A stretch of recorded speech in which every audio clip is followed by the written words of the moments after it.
The sky burns crimson as 7 colossal Vraxian warships materialize at the edge of Sol system, their jagged silhouettes blotting out distant stars. Commander Elena Reyes stands frozen in Earth Defense Command's control room as the alien transmission flickers onto the main screen. The Vraxian admiral, a towering figure with iridescent scales and 4 calculating eyes, delivers his ultimatum in perfectly translated English. Your resources or your extinction. You have 14 planetary rotations to decide. Elena's fingers tighten around the edge of the tactical display. The room falls silent save for the soft hum of equipment and the rapid breathing of 24 of Earth's highest-ranking military officials. Can we open a channel for negotiation? General Yamamoto asks, his weathered face betraying no emotion. The communications officer shakes her head. They've closed the channel, sir. It wasn't a conversation. It was a demand.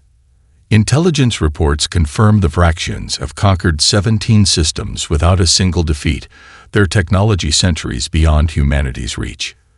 The tactical display shows simulations of Earth's combined military forces against a single Vraxian warship. The results are unambiguous. Total defeat within hours. We need to inform the United Earth Council, someone says, voice shaking slightly. Elena watches as the control room erupts into frantic activity, calls to planetary defense systems, evacuation protocols, diplomatic channels. She sees the fear in their eyes, hears the resignation in their voices. They're already planning for failure. Commander Rice, your assessment? General Yamamoto asks quietly as the others scramble. Elena straightens her uniform jacket. They expect us to respond conventionally, sir. Either surrender or throw everything we have at them in a desperate last stand. And that would be suicide. Yes, sir, but they don't know us. They've never fought humans before. While the United Earth Council dissolves into panic and blame during the emergency session, Elena silently slips away to her private office. She activates a secure channel that bypasses official military networks, a system she helped design for this exact scenario. One by one, 12 faces appear on her screen. Scientists, engineers, hackers, strategists. People who think differently. The situation. Dr. Amir Kapoor asks, his laboratory visible in the background. 7 Vraxian warships. 14 days until they expect our surrender. Jackson Chen, former combat pilot and tactical genius, gives a low whistle. Vraxians. Well, we're screwed traditionally speaking. Which is why I'm not calling anyone traditional, Elena replies. I need impossible ideas, and I need them now. Maya Wong, intelligence specialist with a photographic memory, tilts her head. They've conquered 17 systems using the same tactical approach. They're predictable if you have enough data. Can you get that data? Elena asks. Maya's smile is slight but dangerous. Already working on it. Their communications encrypt well against their known enemies, but not against methods they've never encountered. Elena looks at each face on her screen, brilliant minds who operate outside conventional military thinking. They expect us to surrender or die fighting, she tells them. We're going to give them something they've never seen before. And what's that? Chen asks, leaning forward. Elena's eyes harden. Their own destruction, wrapped in a package they would never consider a threat. I need everyone at Luna Base in 12 hours. We just became humanity's last hope. As the transmission ends, Elena stares out her window at the night sky where invisible enemies wait. 14 days to rewrite the rules of warfare. 14 days to prove that humanity deserves its place among the stars. Dr. Amir Kapoor's laboratory in the Himalayan research facility buzzes with frantic energy as he studies the Vraxian energy signatures for the 3rd consecutive day without sleep. Dozens of holographic displays surround him, each showing different aspects of the alien warship's shield frequencies captured by Earth's deep space monitoring stations. You look terrible, Elena says as she enters the lab, offering him a steaming cup of coffee. Amir takes the cup without looking up. Sleep is for people whose planet isn't about to be conquered. His hands shake with excitement and caffeine as he manipulates the data. I found something they never thought to hide. Across the lunar base, Maya Wong sits surrounded by intercepted Vraxian communications. Her team has worked relentlessly to break the alien encryption, piecing together fragments of tactical data from 17 conquered star systems. They follow patterns, she explains when Alina visits her station. The same attack formations, the same response to resistance, the same victory celebrations. Look at these tactical overlays from the Centauri conquest and the Rigel campaign. Identical approaches despite completely different defensive capabilities from the defenders. Alina studies the holographic display. They're not adapting. They haven't needed to, Maya replies. Why evolve when your existing methods guarantee victory? Their tactics haven't changed in generations because they've never failed. In the engineering bay, former combat pilot Jackson Chen works with a team of drone specialists. Unlike the others, he seems almost cheerful, whistling as he demonstrates his design concepts. These aren't warships, Alina observes, studying the schematics. They're barely armed at all. Chen grins. Exactly. The Vraxians expect us to throw everything we have at them. Our biggest weapons, our heaviest armor. But their targeting systems are calibrated for large military vessels, not hundreds of nimble, expendable drones. Will they work? Alina asks. On their own? Not a chance. But combined with whatever Kapoor and Wong are cooking up. Chen shrugs. Maybe we die with style instead of cowering. The emergency summit convenes 12 hours later. Amir bursts into the meeting room, dark circles under his eyes, but face animated with discovery. They're shields, he gasps, pointing to the holographic display. They're not just defenses. They're constantly broadcasting their status to the other ships. Chen laughs from his corner of the room. So they're bragging about how tough they are. Typical bullies. No. Amir shakes his head emphatically. They're synchronizing. Each shield emits a specific frequency signature that maintains harmony with the others. It's extraordinarily efficient and extraordinarily vulnerable if you know exactly how to disrupt that harmony. Maya steps forward. And I found the pattern in their attack protocols. They rotate shield frequencies on a predictable cycle. They've never needed to randomize because no one has ever exploited this weakness. Alina watches as her team's expressions shift from despair to something more dangerous, hope mixed with defiance. On the main screen, the Vraxian fleet hangs in space, 11 days from Earth. So we have 3 pieces, Alina says quietly. Chen's drones can evade their targeting systems long enough to gather shield frequency data. Amir's discovery lets us turn their shields against them. And Maya's intelligence gives us the timing to strike precisely when they're most vulnerable. The room falls silent as the implications sink in.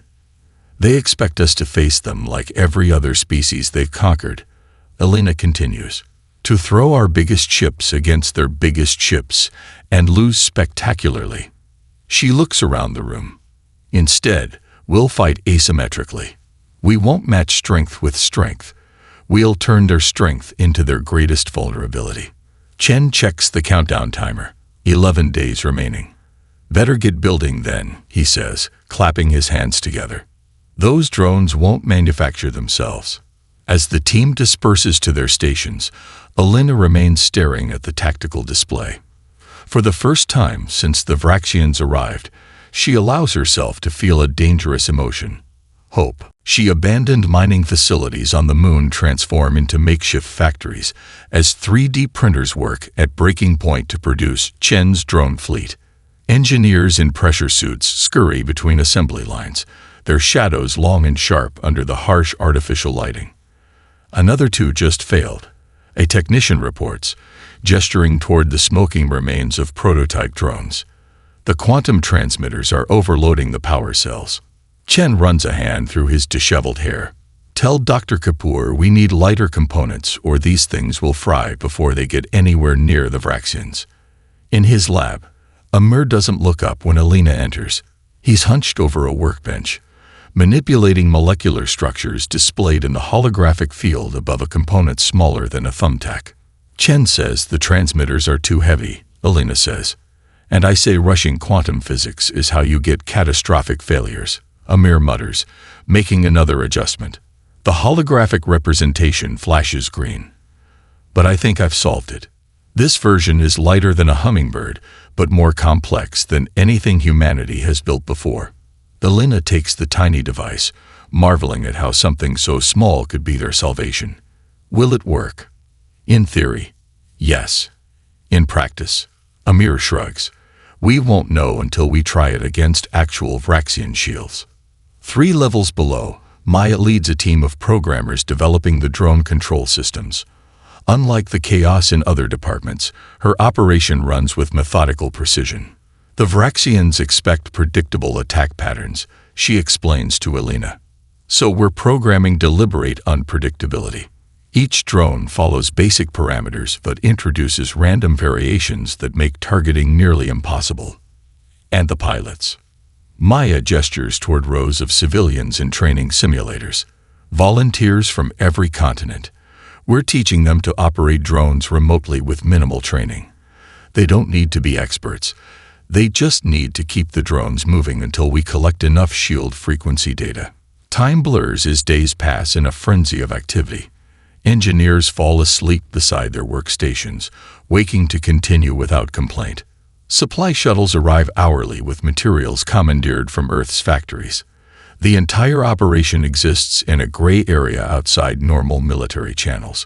Alina's personal crusade. Tolerated by command because no one has better ideas. On Earth, cities prepare for possible invasion. Underground bunkers fill with frightened civilians. Military units mobilize with conventional weapons everyone knows will be useless against the alien fleet. News channels broadcast evacuation routes alongside final messages from loved ones. But the real preparation happens in space. The last of Chen's drones launches just as Vraxian engines flare bright, signaling their advance toward Earth, 8 days ahead of their deadline. The aliens have grown impatient.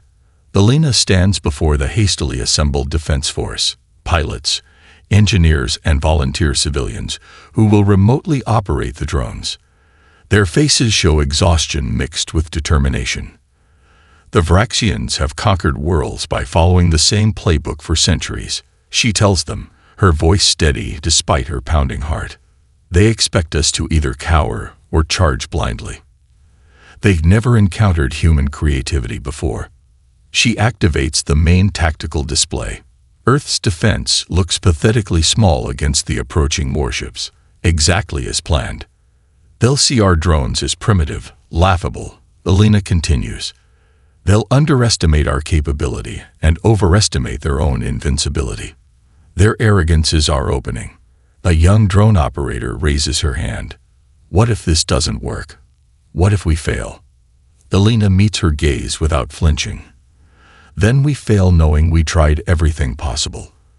But I don't intend to fail. She surveys the room.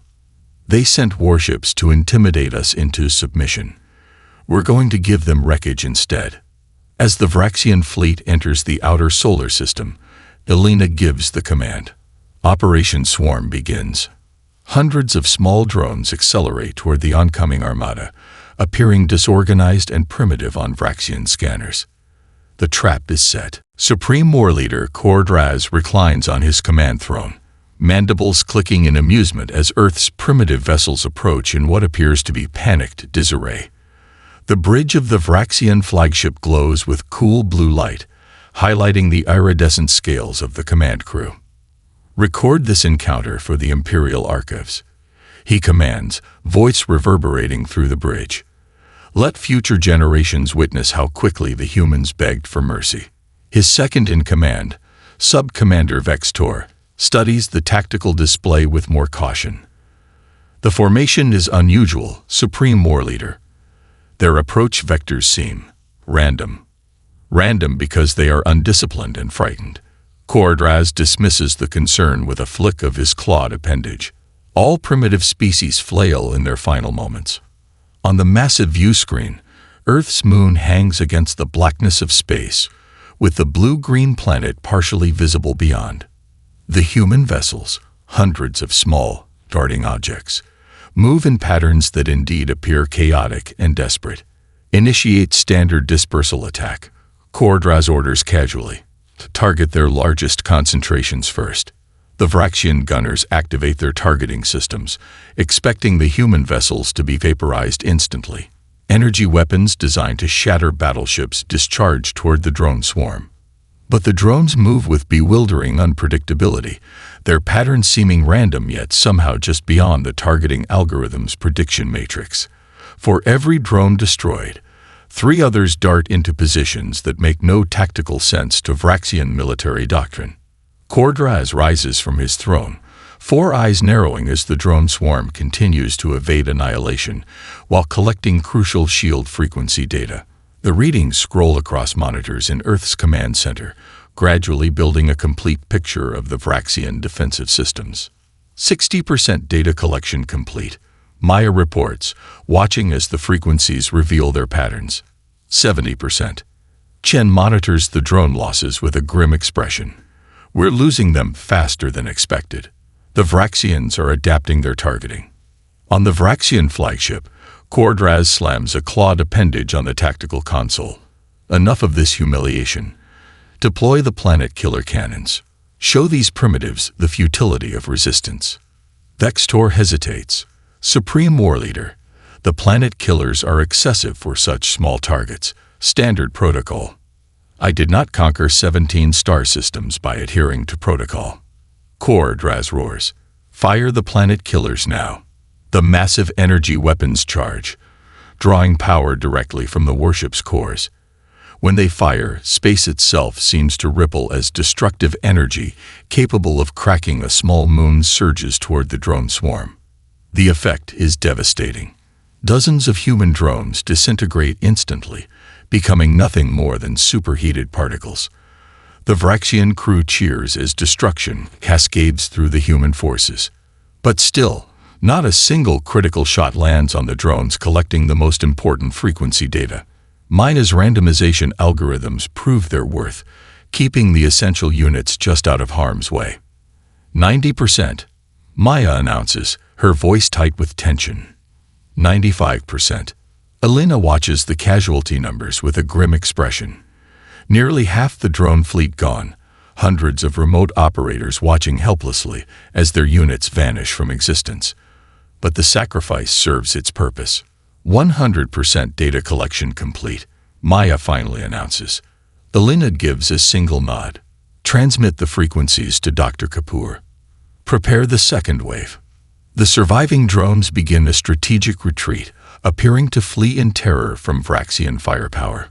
On his command throne, Cordras relaxes once more, satisfied with the demonstration of Vraxian superiority. As expected, he announces to his crew. They break and run at the first display of true power. Pursue and eliminate the remnants. As the Vraxian fleet advances deeper into the solar system, Elena addresses her team. They've shown us their teeth, she says quietly. Now let's show them ours.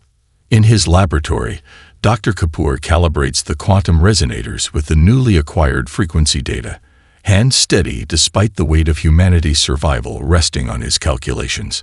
The second phase of Operation Swarm is about to begin. The second wave launches from lunar bases, sleek drones carrying no conventional weapons, just Dr. Kapoor's quantum resonators carefully calibrated to the exact frequencies harvested during the first attack. They move in precise formations that puzzle Vraxian tacticians, neither attacking nor retreating but instead forming complex geometric patterns around the alien warships. Aboard the Vraxian flagship, alarms wail as shield engineers report impossible readings. Junior technicians scramble between monitoring stations, their scales shifting to anxious yellows. Supreme War Leader, the human devices are interacting with our shields. A confused technician reports, mandibles clicking nervously. They're not attacking our shields directly. They're singing to them. Cordras stalks to the engineering station. Explain this nonsense immediately. The devices are emitting precisely modulated quantum pulses that match our shield frequencies, the chief engineer explains, four eyes widening in realization. They're creating harmonic resonance patterns within our shield matrix. Destroy those devices, Raz commands. Targeting systems are having difficulty locking on, the weapons officer reports. The harmonic interference is affecting our sensors. Dr. Kapoor's resonators don't attack the shields, they harmonize with them, creating feedback loops that amplify the shield's own energy until it becomes uncontainable. On the main tactical display in Lunar Command, Alina and her team watch as the Lid Vraxian warship shields begin to glow with unusual brilliance, the energy patterns shifting from protective blue to unstable purple. It's working, Amir whispers, eyes fixed on the readings. The resonance is building exponentially. Their shields are designed to channel energy outward, not contain it internally. The Lid Vraxian warship doesn't simply explode. It collapses inward before erupting in a spectacular implosion that briefly outshines the sun. The shockwave ripples through space, disrupting the carefully synchronized shield frequencies of the surrounding vessels. Secondary resonance cascade, initiating in ships 2 and 3. Maya reports, her voice clinical despite the historic moment unfolding before them. Their shield synchronization is failing. 2 more vessels follow in quick succession, their crews making fatal errors as they desperately try to modify shield frequencies against an attack type they've never encountered. The ships twist and fragment, alien metal tearing apart as internal systems catastrophically overload. The remaining 4 warships pull back immediately, abandoning battle formation in favor of survival. But the flight path takes them directly through the debris field saturated with microscopic nanodrones, a third element of humanity's trap that had remained hidden until this moment. Nanodrone attachment confirmed, the technical chief announces as the invisible infiltrators attach to the warship's hulls. They're burrowing through exterior defenses now. These technological parasites, each no larger than a grain of sand, carry Wong's specialized algorithms, designed to infiltrate and corrupt Vraxian command systems from within. On Earth, crowds gather around public screens, cheering as the seemingly invincible armada suffers its first defeat in recorded history. News commentators struggle to explain what they're witnessing, how humanity, outmatched and outgunned, has just destroyed 3 Vraxian warships without firing a single conventional weapon. In Lunar Command, there's no celebration yet. Alina studies the tactical display showing the retreating Vraxian vessels, her expression somber despite the initial success. They'll regroup and return with modified shield frequencies, she says. Chen nods. But they'll be reacting to a threat they've never encountered before, making decisions based on fear rather than experience. And by then, Maya's nanodrones will be deep in their systems. How long until the nanodrones establish control? Alina asks. Maya checks her displays. 4 hours minimum. They're fighting the intrusion, but they don't know what they're fighting. They can't patch vulnerabilities they don't know exist. Alina turns to her exhausted team, allowing herself a small smile. Get some rest. You've earned it. In 4 hours, we launch the counterattack. As her team disperses, Alina remains watching the tactical display, where 3 Vraxian ships have been replaced by expanding clouds of debris. The impossible has happened. Humanity has drawn first blood. But the true test is yet to come. Impossible. Raz rages, hurling a subordinate across the bridge for suggesting retreat. The unfortunate officer crashes into a control panel, scales darkening in fear and pain. They are vermin with primitive technology.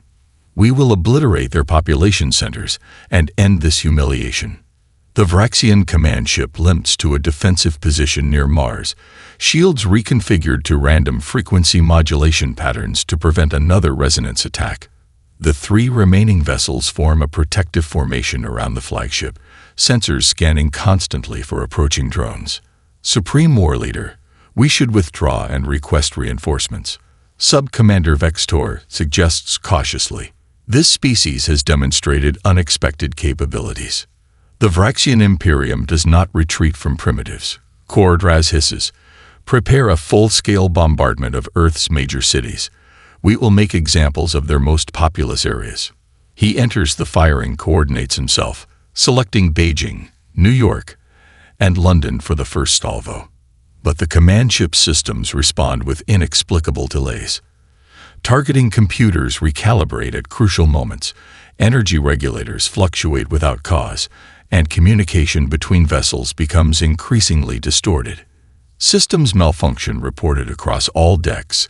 A technician announces, frantically trying to isolate the cause. Engineering reports unexplained power surges in the main reactor. Inside the ship's systems, Maya Wang's specialized algorithms carried by the nanodrones perform their subtle sabotage, creating the digital equivalent of hallucinations. Command inputs are subtly altered, targeting coordinates shift by fractions of degrees, and system diagnostics report all functions normal, even as chaos spreads. Launch the bombardment now. Kordraz demands, striking the command console repeatedly. The weapons charge but fail to fire as targeting systems continually reset themselves. Elena watches from the Lunar Command Center as Earth launches the next phase. Conventional missiles, technology the Vraxians considered too primitive to defend against. The missiles carry no nuclear warheads or exotic payloads, just high explosives aimed precisely at cooling vents and sensor arrays identified during the first engagement. The Vraxians never developed point defense systems because their shields made them unnecessary. Chen explains as the missiles accelerate toward their targets. Now their shields are compromised, and they have no secondary defense against physical projectiles. Human pilots fly alongside the missiles in atmosphere-capable fighters, making last-second course corrections that no automated system could predict. The Vraxians attempt to intercept with energy weapons, but Maya's algorithms ensure their targeting remains frustratingly inaccurate. The missiles strike home with devastating precision. Cooling vents rupture, spilling the Vraxian equivalent of atmosphere into space. Sensor arrays shatter, temporarily blinding the warships. Secondary explosions cascade through vulnerable systems, never designed to withstand direct impact. 3 more Vraxian vessels erupt into flames, their crews abandoning ship in escape pods that broadcast distress signals across frequencies they don't realize humans can now intercept. The Vraxian military has detailed protocols for victory, but almost none for defeat, leaving them catastrophically unprepared for a species that refuses to follow expected patterns of warfare. Elena monitors the battle from Lunar Command, directing resources with calm efficiency despite the chaos unfolding across millions of kilometers of space. "Focus all remaining drones on the flagship," she orders. That's Kordraz's vessel, and he'll never surrender. On the crippled Vraxian flagship, Kordraz watches in disbelief as his armada disintegrates around him. The 17-system conqueror is reduced to a single vessel, systems failing, crew panicking. How? He demands of the universe. How have they done this? Vextor approaches cautiously. "Supreme War Leader, we must retreat. The humans have clearly studied our weaknesses. We underestimated them." Kordraz turns slowly, rage burning in all 4 eyes. "No, we will not flee. Redirect all power to the main drive and weapons. We will make a final approach to their planet. If we are to fall, we will ensure they fall with us." The damaged flagship lurches forward, accelerating toward Earth with terrifying purpose. Its weapons, though compromised, still carry enough destructive power to devastate continents. In Lunar Command, alarms blare as the flagship's trajectory becomes clear. "They're making the suicide run," Chen announces grimly. All remaining firepower directed at Earth. Elena's face hardens as she makes the decision that will define humanity's final stand. Initiate Operation Trojan. All pilots to their ships. The final phase, the most desperate gamble, begins. The lunar base falls silent as Kordraz's final warship, the largest and most heavily armed, makes a suicidal charge toward Earth itself. The quantum disruptors are depleted, the drone fleet reduced to scattered remnants, and Earth's conventional defenses nearly exhausted. On screens worldwide, civilians watch the massive alien vessels approach, a dark silhouette against the stars growing inexorably larger. In a hangar bay beneath the lunar surface, Jackson Chen addresses a squadron of human pilots standing before actual fighters, not remotely operated drones. These men and women, drawn from every nation's air and space forces, represent Earth's final defense. This isn't a suicide mission, Chen tells them, though few believe him. This is the moment we've been planning for since the beginning. The Vraxians have lost every advantage except raw firepower. Alina steps forward. The flagship is damaged, but still capable of devastating our planet. Its shields are partially operational and adapting to our previous attacks. We can't use the same tricks twice. A pilot raises her hand. So what's the plan? What can fighters do against that monster?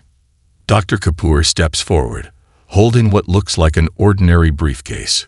This is the heart of Operation Trojan, my final creation. He opens it to reveal a device no larger than a laptop, pulsing with soft blue light. It doesn't attack their weapons or shields or engines. It simply rewrites their identification protocols. In plain language, Chen translates, "We're going to make that warship think it's fighting itself." The squadron launches minutes later, 12 fighters accelerating directly toward the approaching dreadnought. From Earth, millions watch the tiny spacecraft on intercept trajectory with the alien behemoth. Remember, Chen's voice crackles through the comm as they accelerate toward what looks like certain death. They're expecting us to attack their weapons or engines. That's not our target. The fighters adopt an unusual formation, creating a sensor shadow that conceals Chen's craft carrying Kapoor's device. The Vraxian weapons target them immediately, energy beams slicing through space, vaporizing 2 fighters in the first exchange. Inside the Vraxian flagship, systems continue their erratic behavior as Maya's algorithms sow confusion. Targeting computers malfunction, shield generators fluctuate, and internal communications become garbled. Cordraz, driven beyond reason by unexpected defeat, directs all functional weapons toward the approaching human fighters. "Destroy them all," he roars. Then we continue to Earth. The fighters weave through increasingly chaotic defensive fire. 3 more craft disappear in flashes of light, their pilots' final moments broadcast to a watching world. Chen pushes his fighter to its structural limits, maneuvering through gaps in the Vraxian firing pattern that exist only because of Maya's digital sabotage. "We need 30 more seconds," he tells the remaining pilots. "Whatever it takes." The surviving fighters launch their conventional missiles, not at critical systems, but at seemingly random points across the Vraxian hull. The explosions serve their purpose, drawing attention and defensive fire away from Chen's approach vector. At terrible cost, they create the opening needed. Chen's fighter skims along the warship's hull, barely 5 meters from the alien metal. He releases Kapoor's device, which embeds itself into an exposed maintenance port. Rather than attacking the ship's systems, it simply transmits a new identification protocol to the ship's automated defense network. Throughout the massive vessel, defensive turrets suddenly register their own ship as an enemy vessel and pivot inward. Cordraz watches in disbelief as his own weapon systems target the bridge. Around him, panicked officers try desperately to override commands that make no sense to their battle computers. What have they done? He whispers as his own defenses begin systematically destroying his ship from the inside out. Chen's fighter pulls away from the disintegrating warship, joined by the 3 remaining craft from his squadron. 8 pilots lost, but Earth saved. His final transmission, broadcast to the Vraxian commander, is measured rather than triumphant. "You brought overwhelming force against a species you didn't understand. We brought ingenuity to a fight we couldn't win conventionally. Consider this a lesson about humanity." From Lunar Command, Alina watches as the Vraxian flagship tears itself apart, an expanding cloud of debris drifting harmlessly into space. The cost has been staggering: thousands of lives, countless resources, and sacrifices that will be remembered for generations. But Earth has survived. Recall all remaining forces, she orders quietly, and begin recovery operations for survivors. She stands silently for a moment, then adds, and prepare a channel for broadcast to deep space.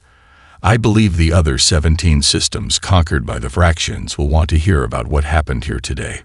The age of humanity hiding in its corner of the galaxy has ended. The stars will soon know their name and what happens when they are threatened. The lunar base falls silent as Cordraz's final warship, the largest and most heavily armed, makes a suicidal charge toward Earth itself. The quantum disruptors are depleted, the drone fleet reduced to scattered remnants, and Earth's conventional defenses nearly exhausted.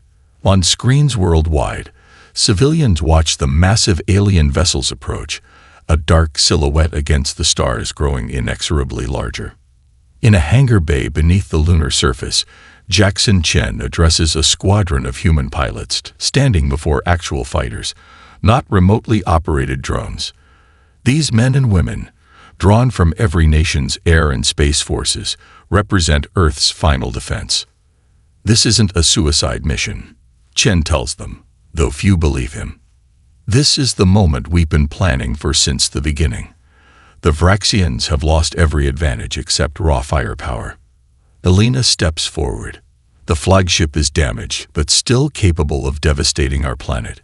Its shields are partially operational and adapting to our previous attacks. We can't use the same tricks twice. A pilot raises her hand. So what's the plan? What can fighters do against that monster? Dr. Kapoor steps forward, holding what looks like an ordinary briefcase. This is the heart of Operation Trojan, my final creation. He opens it to reveal a device no larger than a laptop, pulsing with soft blue light. It doesn't attack their weapons or shields or engines.